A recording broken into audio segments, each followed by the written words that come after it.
In today's football, it's not just about what happens on the field, it's about the numbers behind the game. Coaches are using sophisticated sports data analytics to understand player performance, predict outcomes, and fine-tune their strategies. From completion percentages to yards per carry, every statistic tells a story, and increasingly coaches are using these data to inform their coaching decisions, from which players to have on the field to which play to call. What if you could bring that same data-driven approach to your classroom? What if, at the end of each lesson, you had a way to gather key data on student understanding and adjust your instructional game plan accordingly? We're talking about exit tasks, carefully designed activities that act as a capstone to your lesson.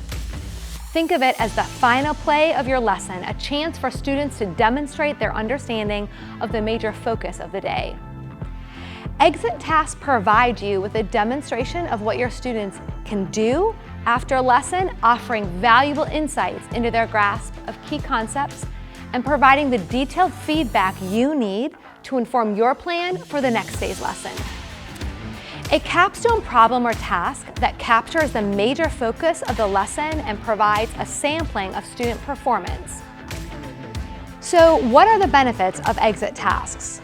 Exit tasks provide a record of individual student performance. They can inform differentiation decisions in the moment.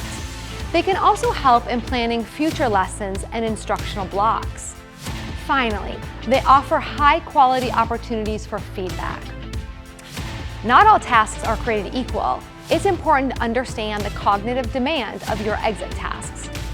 Consider Smith & Stein's Mathematical Task Analysis Guide to differentiate between low-level, memorization, procedures without connections, and higher-level tasks, procedures with connections, the actual doing of mathematics. You can also use Webb's depth of knowledge model to analyze cognitive demand.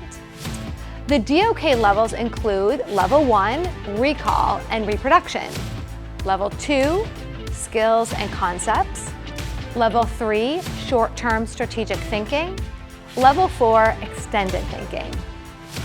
Here are some examples of exit tasks. At the lower level, we have questions that might involve recalling a formula, such as, what is the formula for the area of a rectangle? At a slightly higher level, we might ask students to create their own problem, such as create a problem for the expression 6 times 0.25. We could also ask an open middle task. An open middle task is described as a variation of an open-ended task. However, unlike open-ended tasks that have many possible solutions and seemingly endless routes to a solution, an open middle task has one correct solution. The key characteristic of an open middle task is that the task, as presented, allows for multiple paths or strategies for students to arrive at that single correct solution. This task might look like Lucy and her family were driving to a vacation site. They would need to drive about 450 miles to reach their destination. If they drove for 2 days and drove close to the same amount of miles each day, how many miles could they have driven each day? Be prepared to discuss your reasoning. Careful planning is essential. When planning for exit tasks, we should ask the following key questions.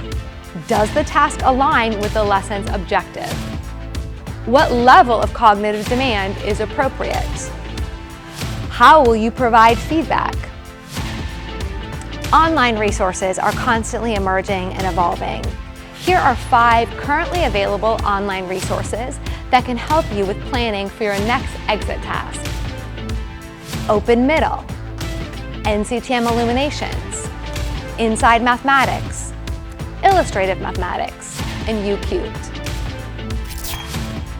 Just like a post-game huddle, exit tasks provide you with valuable insights that drive your next steps.